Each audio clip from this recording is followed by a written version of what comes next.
What is up, ladies and gentlemen, and welcome back to Action Sunday. It's been long overdue. I mentioned in my community post, my original plan was to review some Westerns, but I'm just going to do, for this week, I just want to look at one Western in particular, and that is Tombstone. Oh, yes. I've been wanting to talk about this ever since I started getting into the kick of watching some Westerns, and to some, actually to many, they say this movie is one of the best Westerns, and to many, they also consider this to be one of Kurt Russell's best roles. And I kind of agree with both those sentiments because even though it has a very long runtime, I just relish just watching and getting enthralled with everything involved, not just the star power, but how good the story is. The fact that the story follows perfectly accurate events that actually happened, and that is a rare thing you ever get in a Western movie / historical drama / well, you get my point. It's that good. Like, if anybody's not familiar with Tombstone, so in a sense, it's about the town of Tombstone in Tombstone, Arizona. The historical significance of Wyatt Earp, the famous gunfight at the OK Corral, which left 3 men dead, which, of course, that part is depicted accurate. And then, of course, obviously, the other thing is the last part of the film, which depicts some things that also happened in the life of Wyatt Earp. And I'm glad they bobbed and weaved and created this movie all together and just made something incredible. And like, my goodness, the pacing may be slow at times, but they do build the tension, they build the suspense, they build everything when it comes to character building and the world building. And in this case, we already know who our characters are. It's the famous Wyatt Earp and his brothers. Okay, and I will say, my goodness, his brothers, the late Bill Paxton, God bless his soul, he kind of steals the show.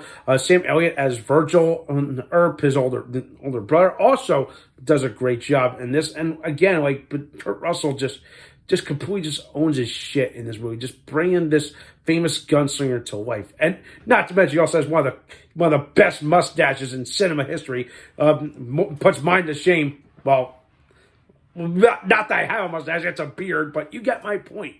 Besides that, then you got Val Kilmer as Doc Holliday. And yet, I will say, the one thing about this is I need to look into this because I understand, they wanted this character in because he's another famous gunslinger or famous icon of the era. But to my knowledge, I don't think Doc Holliday ever took part of the infamous gunfight at the OK Corral. I may be wrong. Maybe historians out there will look into it, but I don't recall that ever happening. All I just remember was that there were 3 men, actually 3 men on each side. There was the 3 Earps, and you had the 3 gunmen in the I'm forget what their names were, but the whole thing was they were trying to defend the town. That's what happens. I'm pretty sure maybe Doc Holliday was passing through, but the fact that they just threw this character in and being played by the great Val Kilmer was even better than I expected, because again,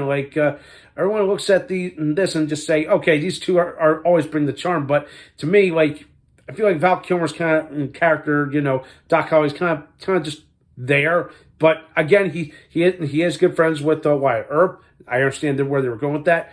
But again, he's there just to help, just be another body in this big war between the lawmakers, the guy who brings the justice, and of course the infamous cowboys, which from everyone from Wild Bill Hickok to Johnny Ringo. Yes, all these names I'm mentioning are they're in this movie. If no one's ever seen this, so yeah. But again, brush up on your history, and you'll just, even despite this, I think it's a great outlook just to look at, okay, this is what the Wild West was like, okay, everyone was fighting for gold, fighting for territory. It was just being badasses. And of course, the best one of them all was, of course, Wyatt Earp. So yeah, there you go. But again, he was a cowboy, but they turned away to the law and all that. There's so many other things that you can learn about him. There's more to this story, and I'm glad they only just stuck to the best stuff for Tombstone.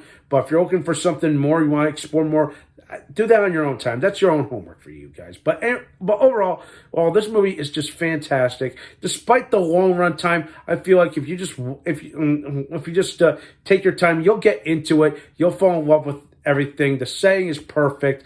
And they don't make Westerns like this anymore because I mentioned this in a vlog some time ago. Westerns are too expensive to make these days because obviously all the money goes into building the sets, trying to acquire livestock, like the horses, trying to find all the historical accurate stuff for the cowboys and everything, the spurs, the sheriff's badges, the Stetsons, all that stuff. Very important stuff and very expensive stuff to find. Of course, come on, a Stetson goes for like $800. I shit you not. Thank you, inflation. But anyway, overall, I definitely recommend this movie. It's quite possibly one of the best Westerns out there.